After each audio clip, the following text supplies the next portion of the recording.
ጤና ይስጥልኝ የተወደዳችሁና የተከበራችሁ የሐቅና ሳቅ ሚዲያ ተከታታዮች፣ ሰላምታችን በያላችሁበት ይድረስ። አዳዲስና ወቅታዊ መረጃዎችን የያዘው ወሳኝ መረጃ አሁን ጀመረ። አብራችሁን እንድትቆዩ እየጋበዝኩ ርዕሶቹን አስቀድማለሁ። በምዕራብ ጎጃም ዞን በጫካ ሲንቀሳቀሱ የነበሩ ታጣቂዎች የሰላም አማራጭን ተቀብለው እጅ ሰጡ። በክልሉ 3.1 ሚሊዮን ተማሪዎች ከትምህርት ገበታ ውጪ መሆናቸው ተገለጸ። የኢትዮጵያ ብሔራዊ ባንክ የ7 በመቶ ዝቅተኛ የቁጠባ ወለድ በማንሳት ከዚህ በኋላ የወለድ መጠን በገበያ ፍላጎትና አቅርቦት እንዲወሰን መወሰኑን አስታወቀ። ከ28 ሚሊዮን ብር በላይ የሚገመት የሕዝብና የመንግሥት ሀብት ማስመለስ መቻሉ ተነገረ። ከታሸገ ውሃ ጋር አረቄ ወደ ማረሚያ ቤት ሊያስገባ የነበረ ግለሰብ እጅ ከፍንጅ ተያዘ። በስሪዲ ፕሪንተር የታተመ አነስተኛ የሰው ልብ መስራት መቻላቸውን ተመራማሪዎች አስታወቁ።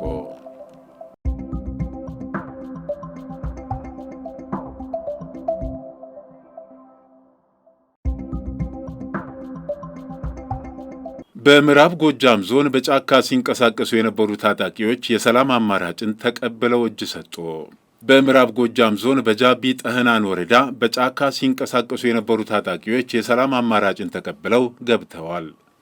ታጣቂዎቹ የአማራን ሕዝብ ነፃ እናወጣለን በሚል ወደ ጫካ ገብተን በሕዝባችን ላይ የሰላም እጦት እንዲከሰት ምክንያት ሆነናል ብለዋል። የበደሉትን ሕዝብ ለመካስና ለማገልገል የሰላምን አማራጭ መቀበላቸውን ገልጸዋል። ከምዕራብ ጎጃም ዞን ኮሚኒኬሽን የተገኘው መረጃ እንደሚያመለክተው ሌሎች ታጣቂዎችም የሰላም አማራጭን እንዲቀበሉ ጥሪ ቀርበዋል። በተያያዘ ዜናም በክልሉ 3.1 ሚሊዮን ተማሪዎች ከትምህርት ገበታ ውጪ እንደሆኑ ተገለጸ። በአማራ ክልል 36 በመቶ የሁለተኛ ደረጃ ትምህርት ቤት ተማሪዎች ብቻ በትምህርት ላይ እንደሚገኙ ተሰምቷል። ወጣቶችም ክልሉን ለቀው እየወጡ እንደሆነም ነው የተገለጸው።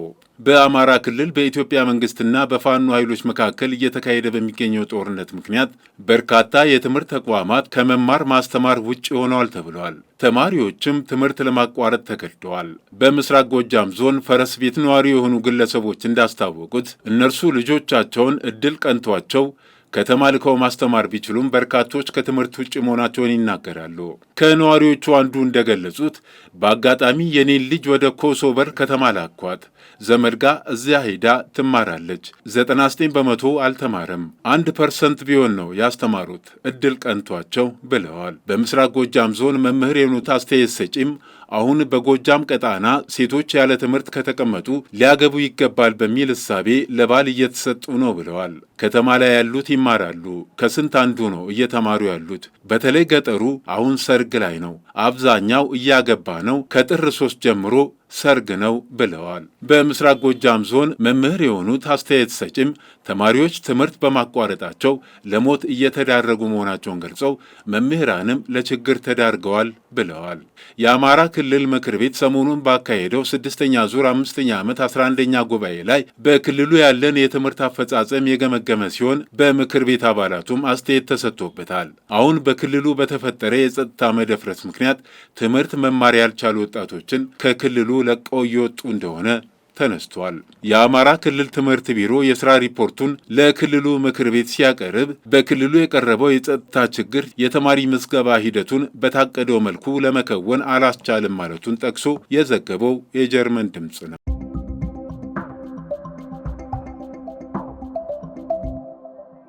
የኢትዮጵያ ብሔራዊ ባንክ የ7 በመቶ ዝቅተኛ የቁጠባ ወለድ በማንሳት ከዚህ በኋላ የወለድ መጠን በገበያ ፍላጎትና አቅርቦት እንዲወሰን መወሰኑን አስታወቀ።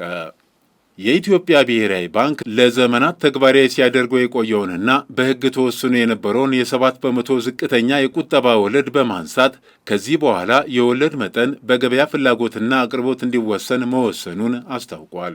ባንኩ ለመጀመሪያ ጊዜ ያሳለፈው ይህ ታሪካዊ ውሳኔ ከሐምሌ 2016 ዓ.ም ጀምሮ ተግባራዊ እየተደረገ ያለውን በወለድ ላይ የተመሰረተ የገንዘብ ፖሊሲ ማዕቀፍ ይበልጥ ውጤታማ ለማድረግ ያለመ ነው። እንደ ብሔራዊ ባንክ የገንዘብ ፖሊሲ ኮሚቴ መረጃ ከሆነ ቀደም ሲል መንግስት ዝቅተኛውን የወለድ መጠን ወስኖ አስቀማጮች በከፍተኛ መጠን ላይ ብቻ እንዲደራደሩ የሚያደርገው አሰራር ተቀይሮ አሁን ግን የወለድ ተመኑ በአስቀማጮችና በባንኮች መካከል በሚደረግ ነፃ ድርድርና ስምምነት እንዲወሰን በባንኩ ቦርድ ጸድቋል።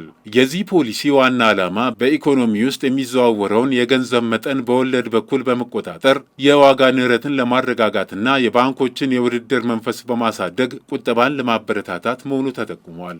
ብሔራዊ ባንክ አክሎም ጥብቅ የገንዘብ ፖሊሲው በዋጋ መረጋጋት ላይ ችግር እንደሚገጥመው በተረዳ ጊዜ ያሉትን የፖሊሲ መሳሪያዎች ሁሉ እንደሚጠቀም አስታውቋል።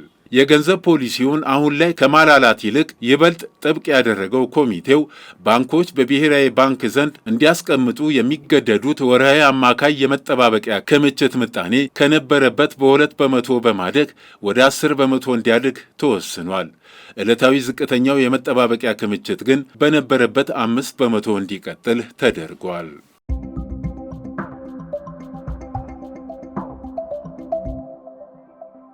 ከ28 ሚሊዮን ብር በላይ የሚገመት የሕዝብና የመንግሥት ሀብት ማስመለሱን ዞኑ አስታወቀ።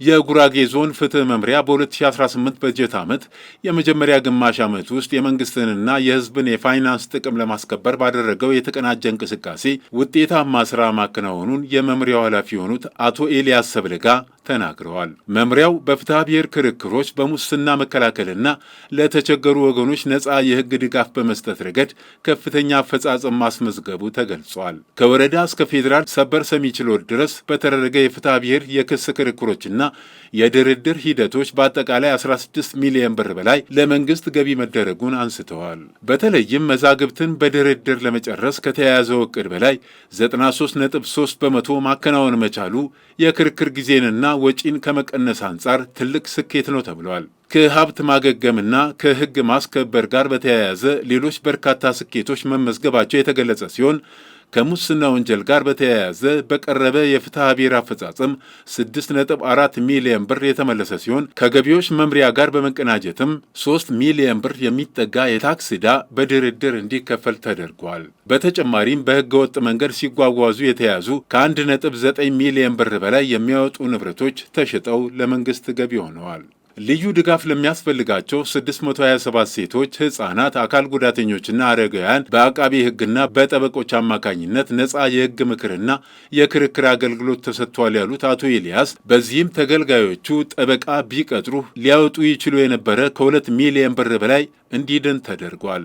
ከዚህ ባሻገር የሕዝቡን የሕግ ግንዛቤ ለማሳደግ በተደረገ ጥረት ለ247,649 የህብረተሰብ ክፍሎች በፊት ለፊት በሬዲዮና በማኅበራዊ ሚዲያ ትምህርት ተሰጥቷል።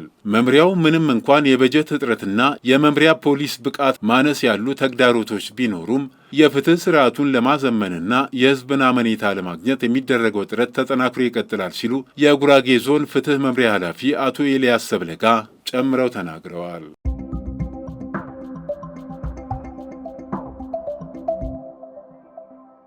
ከታሸገ ውሃ ጋር አረቄ ወደ ማረሚያ ቤት ሊያስገባ የነበረ ግለሰብ እጅ ከፍንጅ ተያዘ።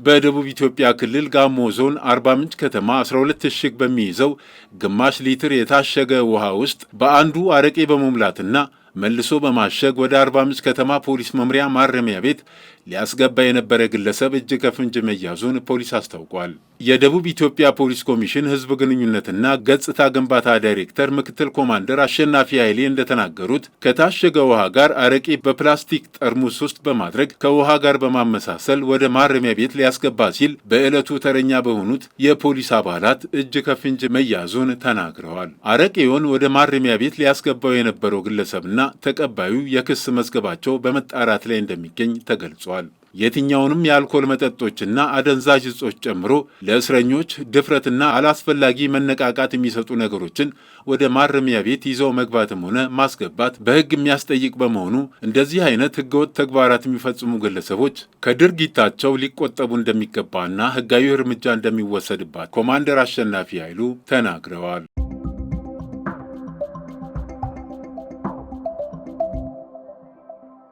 በስሪዲ ፕሪንተር የታተመ አነስተኛ የሰው ልብ መስራት መቻላቸውን ተመራማሪዎች አስታወቁ። የእስራኤል ተመራማሪዎች በስሪዲ ቴክኖሎጂ የሰው ልብ ማተም መቻላቸውን ይፋ አደረጉ። በቴል አቪቭ ዩኒቨርሲቲ የሚገኙ ሳይንቲስቶች የታካሚን የሰውነት ስብ በመጠቀም በስሪዲ ፕሪንተር የታተመ አነስተኛ የሰው ልብ መስራት መቻላቸውን አስታውቀዋል። ይህ በቤተ ሙከራ ውስጥ የበቀለው ልብ እንደ እውነተኛ የሰው ልጅ ልብ ሁሉ የደም ዝውውር ቱቦዎች፣ የልብ ክፍሎችና ጡንቻዎች ያሉት ሲሆን በተወሰኑ ሁኔታዎች ውስጥም የመኮማተርና የመዘርጋት እንቅስቃሴ እንደሚያሳዩ ተረጋግጧል። ግኝቱን ይበልጥ ልዩ የሚያደርገው ልቡ የታተመው ከታካሚው የራሱ ሰውነት ሕዋሳት በመሆኑ የሰውነት በሽታ መከላከል ስርዓት አዲሱን አካል ባዕር ነው ብሎ የመግፋት ዕድሉን በእጅጉ የሚቀንስ መሆኑ ተገልጿል።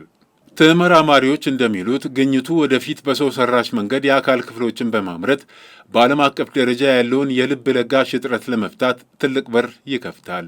ምንም እንኳ አሁን የታተመው ልብ መጠን አነስተኛ በመሆኑ ለንቅለ ተከላ ባይበቃም ግኝቱ በሰው ሰራሽ የአካል ክፍሎች ዝግጅት ረገድ ትልቅ ምዕራፍ መሆኑ ተገልጿል። ሳይንቲስቶቹ በቀጣይ ልቡ ደም የመርጨት አቅሙ እንዲጎለብትና መጠኑም እንዲያድግ የሚያስችሉ ተጨማሪ ጥናቶችን እንደሚያደርጉ ይጠበቃል። የተከበራችሁ የሐቅና ሳቅ ሚዲያ ተከታታዮች ለዕለቱ ያዘጋጀናቸው ዋና ዋና መረጃዎች እነዚህን ይመስሉ ነበር። መልካም ጊዜ። መነሻችንም መድረሻችንም ኢትዮጵያ።